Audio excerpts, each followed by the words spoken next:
you don't have to turn on. All right, Mr. Jones, try to keep your voice up, okay? Yes. As much as it kills me to be here today, I have to be the voice of my son. In 2015, Ms. Pelt held a knife on me while I was holding my son.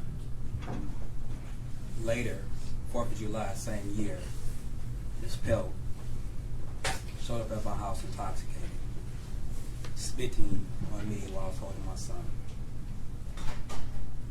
2016, Ms. Pelt had an accident on Linwood and Davidson, where she called me to the scene.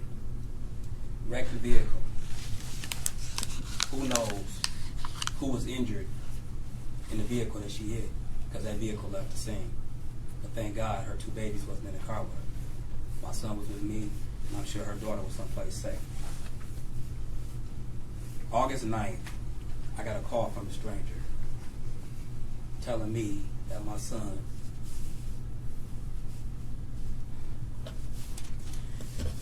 was in an accident.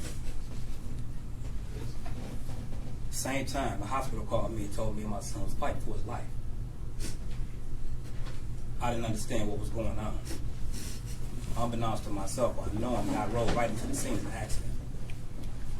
Get to the hospital to see my baby laid out with tire marks on his arms, on his face. When I threatened to take my son to Mrs. Pelt several times, she cried and told me that her baby mean the world to her. But she really showed that on the night, 2018, when she drove intoxicated 3 times the legal limit with all 3 of her kids in the car.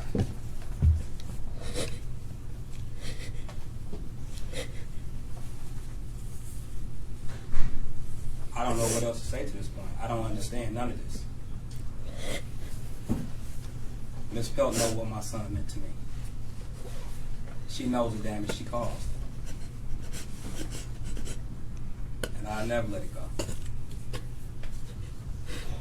Mr. Jones, thank you.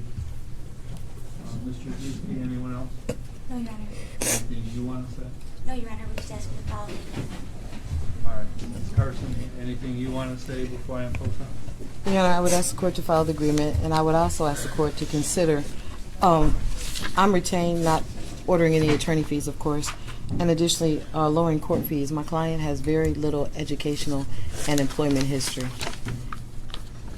Okay. Ms. Pelt, anything you want to say before I impose on? Yes. Try to keep your voice up. Court reporter has to be able to hear you. I want to apologize to my family. I'm sorry. I'm so sorry. I promise I didn't mean it. Y'all know I love my baby so much. I'm sorry everything I've ever put y'all through. Everything. I'm sorry. I'm sorry, and it hurts so bad to even know that his dad is going through everything he's going through. But it hurts me so bad for people to act like I didn't love my baby. He was my everything. It hurts so bad not to wake up and my baby that I had every day not be around me. It hurts so bad that my daughter had to witness her brother in the middle of the street. And I feel like my daughter is going through so much, and it's like one-sided, like it's only one part, one family hurt. My family is hurt too. And I know I hurt them, and I'm so sorry. I'm so sorry to the courts. I'm so sorry to everybody. I'm mainly sorry to my daughters. I had to even get them put into this situation and not be with their mama, because that's all they knew. I tried everything in this world to be with my babies, to do everything right, and I feel like I'm getting treated like I did, and I know that was the most wrong thing ever a parent can do, but I did right before then. I tried.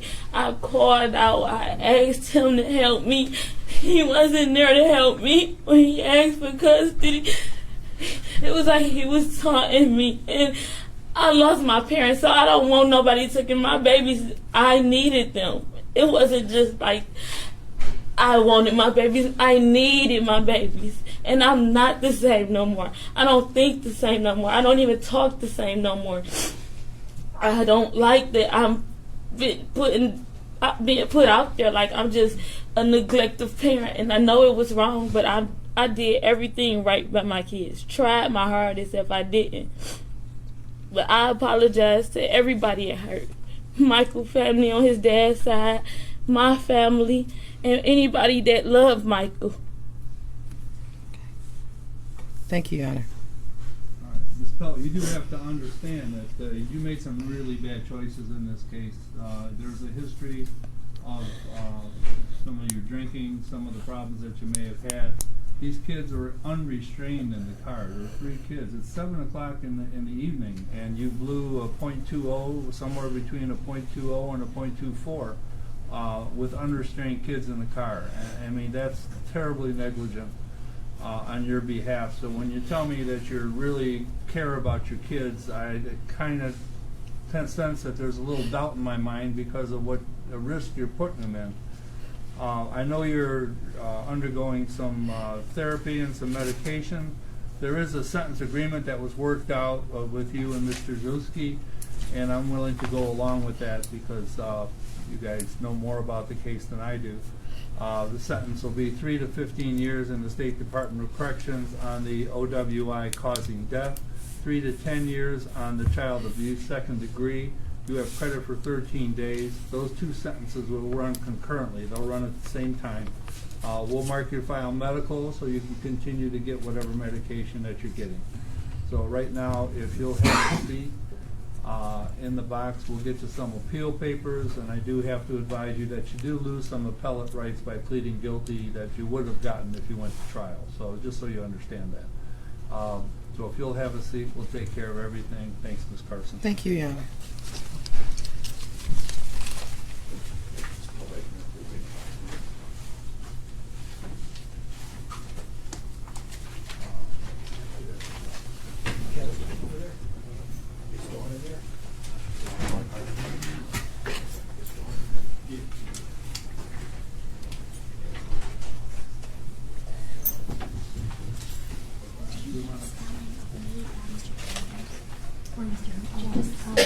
First name is that Mano? Yes, L-O-N-N.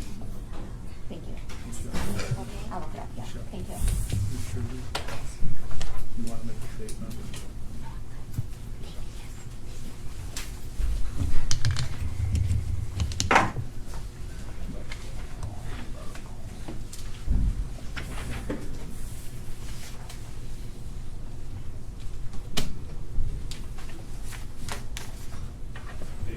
Sir? Back up. You can't go near her. She's in custody. No, you can't do any of that.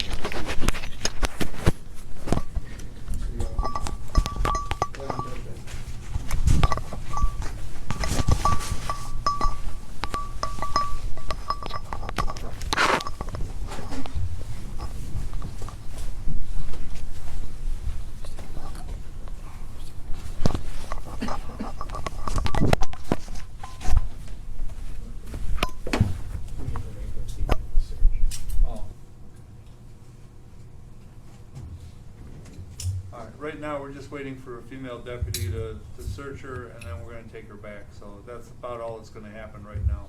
Thank you.